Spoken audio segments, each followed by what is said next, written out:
Sir, മുഖ്യമന്ത്രി സ്ഥാനം ഒഴിഞ്ഞിട്ടും പിണറായി വിജയന്റെ കണ്ണൂരിലെ വീടിന്റെ മുന്നിൽ പോലീസ് സുരക്ഷ ഇപ്പോഴും തുടരുന്നു എന്നുള്ളൊരു വാർത്ത പുറത്തു വരുന്നുണ്ട്.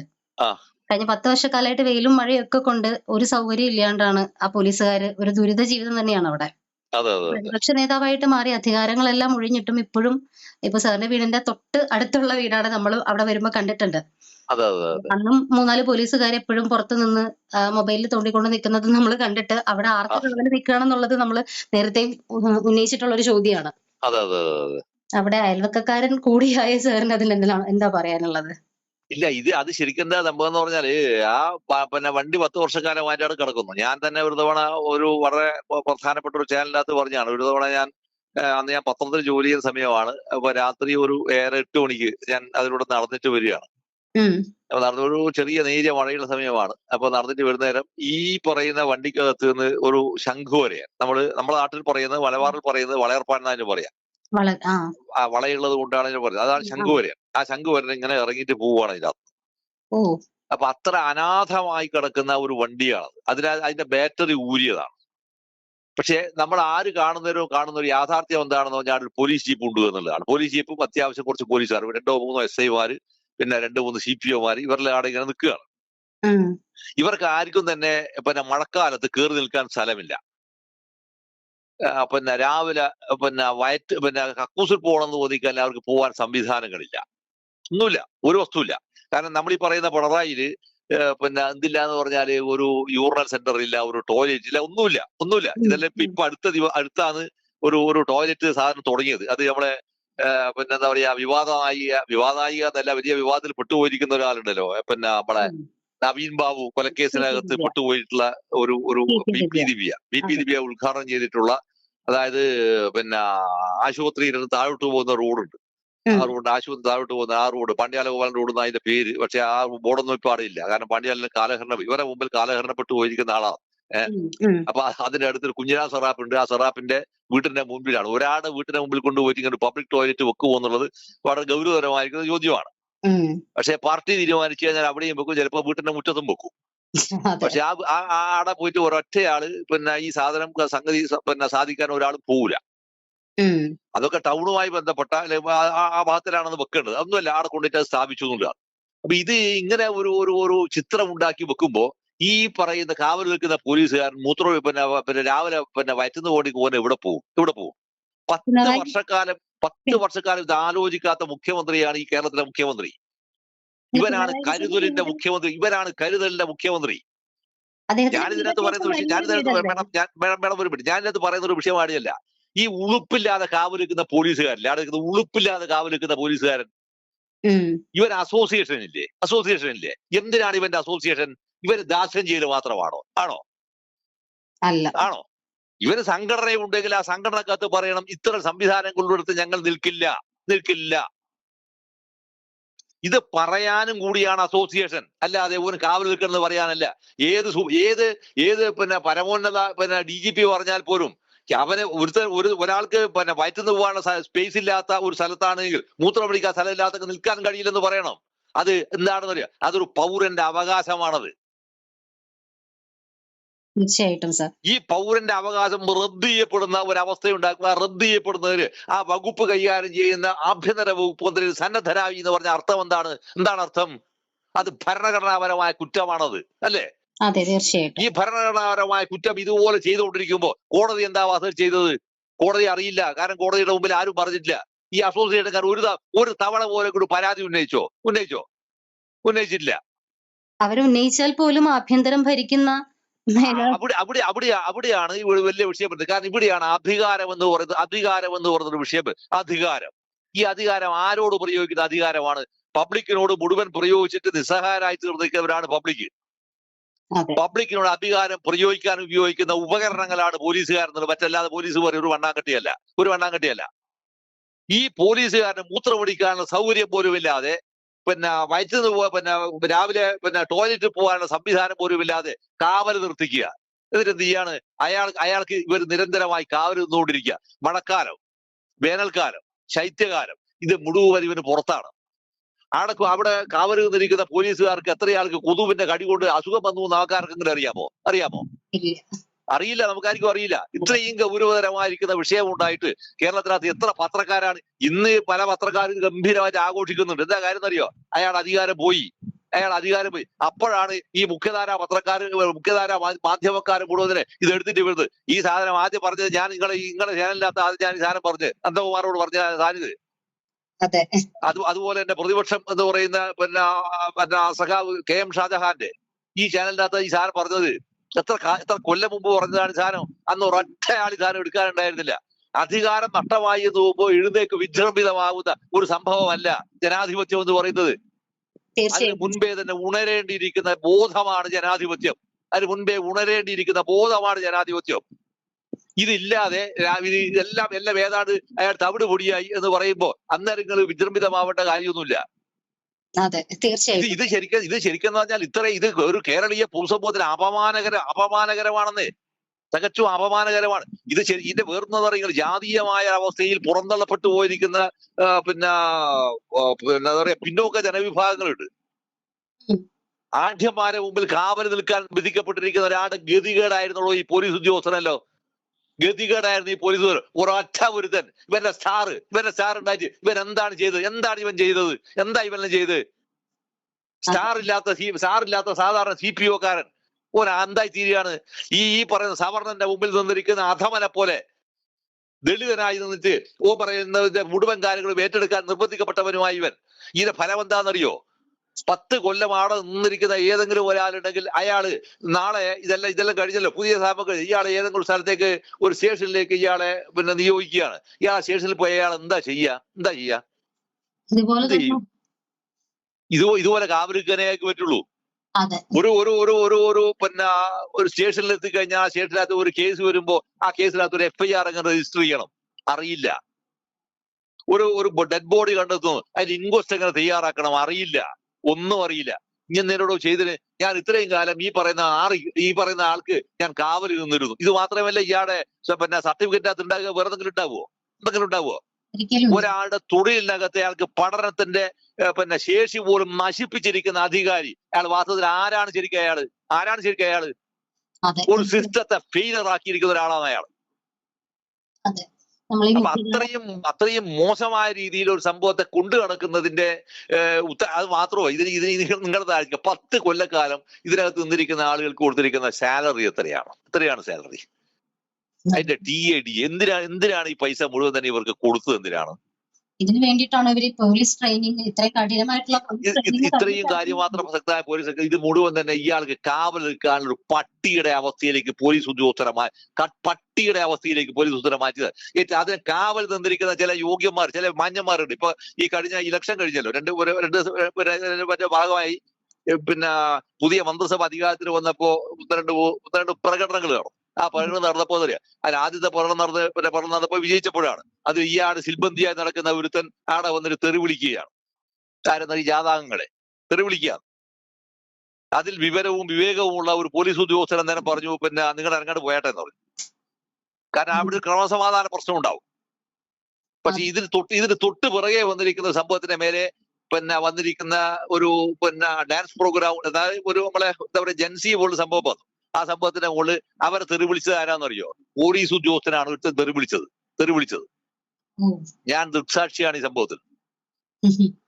ഇത് ഇപ്പോ ഈ പറയുന്ന പോലെ ശുചിമുറി പോലും ഇല്ലാത്ത അവസ്ഥയിലായിരുന്നു എന്ന് പറയുമ്പോ പിണറായി വിജയന്റെ വീട് ഞാൻ നേരിട്ട് കണ്ടിട്ടുണ്ട്. അദ്ദേഹം അങ്ങനെ അടുത്ത് വരുമ്പോ അതുപോലൊരു വലിയ വീട്ടില് ഒരു ശുചിമുറി ഇവർക്ക് വേണ്ടി അറേഞ്ച് ചെയ്യാൻ, അല്ലെങ്കിൽ ആ വീടിന്റെ ശുചിമുറി എന്തുകൊണ്ട് യൂസ് ചെയ്തില്ല എന്നുള്ള ചോദ്യം പോലും ഇതുവരെ വന്നിട്ടില്ല.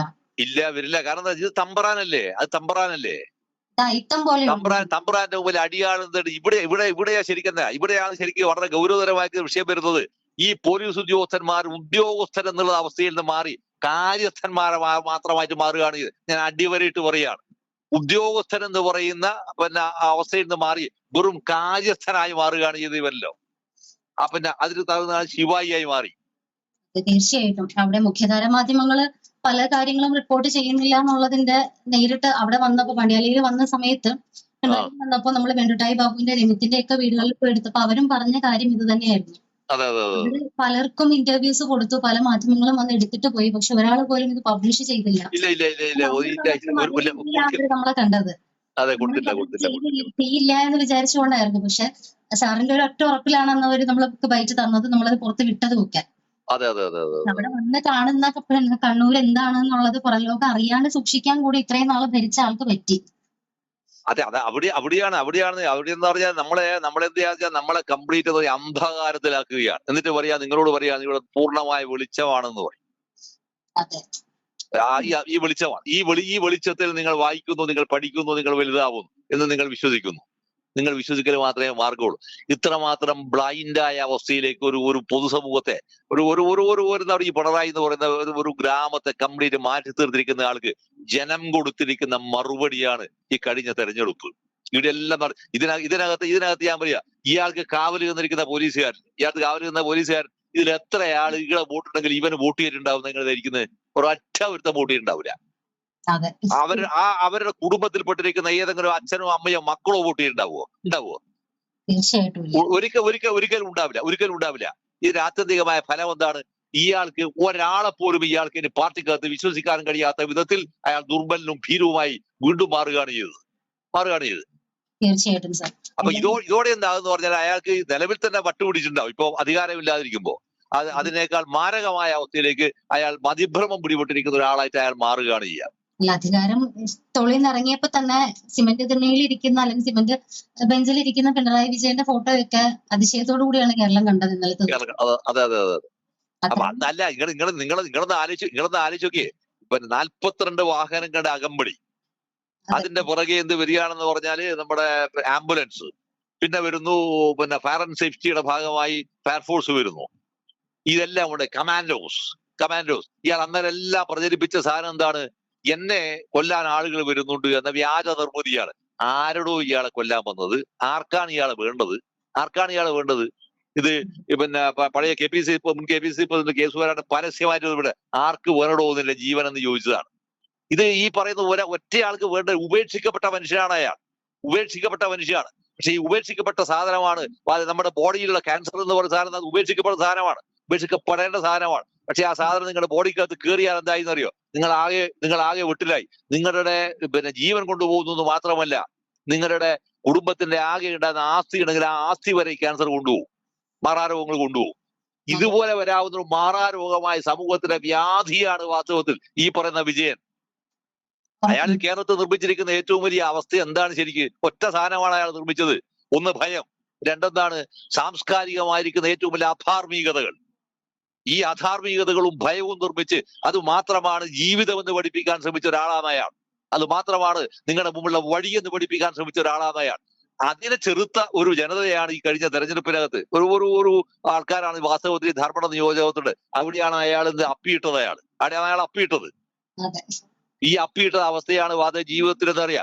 ഞാനിപ്പോഴും പറഞ്ഞു, ഞാൻ തമാശ പറഞ്ഞില്ല. ഇനിയിപ്പോ എങ്ങനെ വന്നാൽ പോലും അവിടെയുള്ള ഈ പോലീസിന്റെ വാഹനം എടുത്തു മാറ്റേണ്ടി വരുവാണ്. ഇത്ര വ്യാപകമായ വിമർശനം, ഒരുപാട് സംഭവങ്ങൾ വിമർശനം അത് എടുത്തു മാറ്റിയാണെന്ന് അറിയുന്നത്. ആടുന്ന് നടന്നു വരുന്ന ആളുകളുടെ മുഖത്തുകളൊന്ന് എന്തെങ്കിലും ആ ക്യാമറ ആണെങ്കിൽ ആ ക്യാമറയിൽ കണ്ടാൽ മനസ്സിലാവും. ഒരു ഭൂതം കണക്കെ നിൽക്കുന്ന ഒരു പൊളിഞ്ഞ ഒരു എന്താ പറയാ ഒരു പോലീസ് വാഹനം, അത് സ്റ്റേഷനും കൂടിയായി പരിഗണിക്കുന്ന ഒരു വാഹനം. അതിന്റെ മുമ്പിലൂടെ ആളുകൾ തോന്നുന്നില്ല. ആക്രി തോന്നുന്നില്ല. അതിനകത്ത് പാമ്പ് കയറി ഇറങ്ങുന്ന സ്ഥലമല്ല. അതിനകത്താണ് പലപ്പോഴും പല പോലീസ് ഉദ്യോഗസ്ഥന്മാരും ഇതിനകത്തായിരിക്കുന്നത്. കാരണം അവർക്ക് വേറെ വഴിയില്ല എന്നുള്ളതാണ്. ഒരക്ഷരം പോലും എതിർത്ത് പറയാൻ അടിമ സമാനമായി എന്ന് ഞാൻ പോലീസിന്റെ ഒരു ശ്രേണിയിൽപ്പെട്ട ഒരാളായോട് സംസാരിക്കാൻ കഴിയില്ല. കാരണം ഇയാൾക്ക് വേണ്ടി എന്ന് പറയാ നിസ്സഹായ അവസ്ഥയുണ്ടാകും. എന്തിനാണോ ഇവെല്ലാം ജീവിക്കുന്നത്? റബ്ബൽ ചെയ്യാൻ പറ്റുന്നില്ല. എന്തിനാണ് ജീവിക്കുന്നത്? ഞാൻ അതിനകത്ത് ചില അത്യാവശ്യം ചിലവരെല്ലാം കണ്ടു കഴിഞ്ഞാൽ ചിലപ്പോൾ ചിലവർ സംസാരിക്കുന്നുണ്ടാവും. ഞാൻ അവരോട് ചിലപ്പോൾ ചോദിച്ചു, ഒരു PSC പരീക്ഷ എഴുതിയിട്ട് വേറെ എന്തെങ്കിലും സംഭവം നോക്കിക്കൂടെ? ഞാൻ പലരോടും ചോദിച്ചിട്ടുണ്ട്. ഞാൻ PSC പരീക്ഷ എഴുതി വേറെ എന്തെങ്കിലും ജോലി നോക്കിക്കൂടെ ചോദിച്ചിട്ടുണ്ട്. പക്ഷെ കിട്ടിയ ജോലി കളയാൻ ദാരിദ്ര്യവും പ്രയാസവും കാരണം അവർ പലപ്പോഴും സന്നദ്ധരല്ല. ഇവിടെ എന്താ പറയാ, അപമാനം എന്ന് പറഞ്ഞ ഒരാൾ അടിച്ചേൽപ്പിക്കുകയാണ്. ഈ അടിച്ചേൽപ്പിക്കുന്ന അപമാനം എന്ത് ചെയ്യുക? അത് സഹിച്ച് ജീവിക്കേണ്ടി വരുന്നവനെ ഒരിക്കലും അയാൾ ജോലിയെ ഒരിക്കലും ആസ്വദിക്കില്ല എന്നുള്ളതാണ് ഒന്നാമത്തെ വിഷയം. രണ്ടാമത്തെ വിഷയം എന്താ പറയാ, അയാൾ എപ്പോഴും അസന്തുഷ്ടനായിരിക്കും എന്നുള്ളതാണ്. 10 വർഷം കാവൽ നിൽക്കാൻ വേണ്ടിയിട്ടാണെങ്കിൽ ഇത്രയും കഠിനമായിട്ടുള്ള പോലീസ് ട്രെയിനിങ് ക്യാമ്പ് ഒക്കെ കഴിഞ്ഞിട്ട് ഇവർ എന്തോരം കടമ്പകൾ കടന്നിട്ടാണ് ഒരു പോലീസുകാരൻ ഉണ്ടായി വരുന്നത്. അതെ വളരെ അങ്ങേയറ്റം സങ്കടകരം. ഒരു എന്താ പറയാ നമ്മുടെ ഒരു പൊതുസമൂഹത്തിനകത്ത് എവിടെയെങ്കിലും ഒരു സന്തോഷത്തിന്റെ അവസ്ഥ ഉണ്ടായോ? ശരിക്കും ഇല്ലല്ലോ. ഇല്ല. ഈ കേരളത്തിന്റെ പൊതു അവസ്ഥക്ക് മുഴുവൻ തന്നെ എന്താണ് ആകെ ഉണ്ടാക്കി വെച്ച സാധനം വാസ്തവ ഒരു സമ്മർദ്ദമാണ് ഉണ്ടാക്കി വെച്ചത്. സമ്മർദ്ദമാണ്. പിന്നീട് എന്താ പറഞ്ഞാൽ പിന്നെ അതോടൊപ്പം തന്നെ ഭയം എന്നൊരു സംഭവമാണ്. ഓൾ കേരള അടിസ്ഥാനത്തിലാണ് ഞാൻ പറഞ്ഞത്. അതിൽ നിന്ന് ഈ പിണറായിൽ നിന്ന് ഭിന്നമല്ല ഈ കേരളം ഒരിക്കലും അല്ല. മുഴുവൻ ഉണ്ടാക്കിയത് ഭയവും സമ്മർദ്ദവുമാണ്. ഭയവും സമ്മർദ്ദവും ഉണ്ടാക്കിയതിന്റെ ഫലം ആത്യന്തികമായ ഫലം എന്താണെന്നറിയോ? ഈ കേരളം മുഴുവൻ തന്നെ ശരിക്കും ഏറ്റവും കൂടുതൽ BP പേഷ്യൻസിന്റെ ഒരു കേന്ദ്രമായി മാറി എന്നുള്ളതാണ് ഏറ്റവും കൂടുതൽ. തീർച്ചയായിട്ടും സാർ. എന്തായാലും ഇത് ഈ പറയുന്ന ഇയാളും പാർട്ടിയും ചേർന്ന് ഉണ്ടാക്കി വെച്ചിരിക്കുന്ന പാതകമാണ് ആ സാധനം. അത് ഉണ്ടാക്കി വെച്ചു. അതിനെ പരിഹരിക്കാമെന്നുള്ള വിഷയത്തിന്റെ മേലെയാണ് ആശുപത്രികൾ പണിതു തോന്നിയാൾ അത് മുഴുവൻ തന്നെ കമ്മീഷൻ സെന്ററായി മാറി. എത്ര സ്ഥലത്ത് നിങ്ങൾ BP ചെക്ക് ചെയ്യാനുള്ള സംവിധാനങ്ങൾ ഉണ്ടാക്കിയിട്ടുണ്ട് ആശുപത്രികൾക്കകത്ത്. എന്നാൽ ഇപ്പൊ ഈ തളിപ്പറമ്പിൽ നിന്ന് ഇപ്പൊ ജയിച്ചു വന്നിരിക്കുന്ന TK ഗോവിന്ദൻ മാഷുണ്ടല്ലോ, അദ്ദേഹം MLA ആയി കഴിഞ്ഞാൽ 5 വർഷക്കാലത്തേക്ക് അദ്ദേഹത്തിന്റെ പ്രോജക്റ്റിനകത്ത് അയാൾ പ്രധാനമായി വെച്ചിരിക്കുന്ന സംഭവം എന്താണെന്ന് പറഞ്ഞാൽ BP പരിശോധിക്കാനുള്ള പ്രാഥമിക ആശുപത്രികൾക്ക് ഏറ്റവും കൂടുതൽ ഉണ്ടാക്കുക അയാൾ വെച്ചിരിക്കുന്ന പ്രധാനപ്പെട്ട പ്രപ്പോസലാണത്. ഈ കേരളത്തിലെ ഏറ്റവും ശ്രദ്ധേയമായ സംഭവമാണത്. എന്തുകൊണ്ടാണ് അദ്ദേഹം ഇങ്ങനെ ഒരു BP പരിശോധിക്കുന്നതിന്റെയും അതിന്റെ ചികിത്സാ സംവിധാനത്തിന്റെയും ഭാഗമായി വരാവുന്ന ആശുപത്രികൾ ഉണ്ടാവണം, അല്ലെങ്കിൽ പരിശോധനാ കേന്ദ്രങ്ങൾ ഉണ്ടാവണം അദ്ദേഹം പറഞ്ഞത്? അദ്ദേഹത്തിന് അറിയാം. കാരണം അദ്ദേഹം ദീർഘകാലം 25 വർഷക്കാലം CPM-ന്റെ ജില്ലാ സെക്രട്ടേറിയറ്റ് മെമ്പറായി പണിയെടുത്തും പാർട്ടി ഏരിയ സെക്രട്ടറിയായിട്ട് പണിയെടുത്തിക്കുന്ന ഒരാൾ. അദ്ദേഹത്തിന് അറിയാം ജനമത്ര സമ്മർദ്ദത്തിലാണ് എന്ന്. ഇവരെ അർമാദിക്കുകയോ ആഹ്ലാദിക്കുകയോ ചെയ്യുന്നതല്ല. കൂടുതൽ വാരഷന്റെ മകൻ എന്താന്ന് പറഞ്ഞാൽ ഈ മെമ്പർഷിപ്പ് കൊടുക്കാതിരിക്കുന്നതല്ല വിഷയം. അല്ല, അത് കൊടുക്കാതിരിക്കും എന്ന് പറയുന്ന വിഷയത്തിന്റെ മേലെ ആ ബിനീഷ് എന്ന് പറഞ്ഞ ആ വിദ്വാന്റെ അവന്റെ സമ്മർദ്ദം എത്രയായിരിക്കും നമുക്കായിരിക്കും അറിയാമോ? അത് കിട്ടിക്കഴിഞ്ഞാൽ അവൻ റിലീഫ് ആവുന്ന എവിടെയാണ് നമുക്കറിയാമോ? എനിക്കറിയില്ല. എന്തായാലും എനിക്കറിയില്ല. പക്ഷെ ഇതുപോലുള്ള നിങ്ങൾ വെറുതെ കൊടുക്കേണ്ടതല്ല. അത് നിങ്ങൾ ഈ പറയുന്ന ഈ സർവ്വ അധാർമികതകളും ചെയ്ത് അവരെല്ലാം തന്നെ ഗംഭീരന്മാരായി ജീവിക്കുന്ന സമയത്താണ് നിങ്ങളുടെ ഒരു ബ്രാൻഡിങ്ങിന്റെ പേര് എന്താ പറഞ്ഞാൽ ഒരാൾക്ക് അത് കൊടുക്കാതിരിക്കുക. എന്നിട്ട് പറയാം അത് പ്രാദേശിക പ്രശ്നമാണെന്ന് പറയാ. ഈ പ്രാദേശിക പ്രശ്നത്തിന്റെ മേലിലാണ് ഈ പറയുന്ന TK ഗോവിന്ദ മാഷ് എന്ന് പറഞ്ഞാൽ ആണ് ഏറ്റവും കൂടുതൽ BP പരിശോധിക്കുന്ന പ്രാഥമിക PHCകൾ തുടങ്ങുന്നത് ഇവിടെ, അല്ലെങ്കിൽ അതിനകത്ത് ഇത് ഇൻസ്റ്റാൾ ചെയ്യുന്നത്. അപ്പൊ ഇതിനകത്തെല്ലാം വരുന്ന വിഷയം എന്താ പറഞ്ഞാൽ ഒരു പൊതുസമൂഹത്തിന്റെ സെയിൻ സൊസൈറ്റി അഥവാ സ്വസ്ഥ സമൂഹം, ഈ സ്വസ്ഥ സമൂഹത്തെ ഇല്ലാതാക്കുന്ന പണിയെടുത്തിരിക്കുന്ന ഒരു പാർട്ടി, ആ പാർട്ടിയുടെ സ്വാഭാവികമായിരിക്കുന്ന അവസ്ഥ, അതിന് പൊതുജനം കൊടുത്തിരിക്കുന്ന തിരിച്ചടിയാണ് ഈ തെരഞ്ഞെടുപ്പിലെ പരാജയം. അതുകൊണ്ട് ഒരു മെമ്പർഷിപ്പ് കൊടുക്കുക എന്നുള്ള വിഷയത്തിന് മാത്രമല്ല അത്, മറിച്ച് ഒരാളെ സ്വസ്ഥനായി പെരുമാറാൻ പഠിക്കുക, അയാളെ ജീവിക്കാൻ പ്രേരിപ്പിക്കുക എന്നൊരു സംഭവം കൂടിയാണ് ഈ പാർട്ടി മെമ്പർഷിപ്പ് എന്ന് പറയുന്ന സാധനം. അത് കേവലമായ മെമ്പർഷിപ്പ് മാത്രമല്ല. അത് അല്ല. അങ്ങനെ കാണാൻ മാത്രം ഉണ്ടാകും. അതുകൊണ്ട് അത് എന്താ പറയാ, അത് പ്രാദേശിക വിഷയം. അത് പ്രാദേശിക വിഷയമല്ല ഗോവിന്ദ മാഷെ, അല്ല. അതെ, തീർച്ചയായിട്ടും. എന്തായാലും ആളില്ലാത്ത വീടിന് കാവൽ നിൽക്കേണ്ടി വരുന്ന ആ പാവപ്പെട്ട പോലീസുകാർക്ക് എത്രയും പെട്ടെന്ന് ശാപമോക്ഷം കിട്ടട്ടെ എന്ന് നമുക്ക് പ്രാർത്ഥിക്കാം. തീർച്ചയായും മേഡം. തീർച്ചയായും. ഓക്കെ.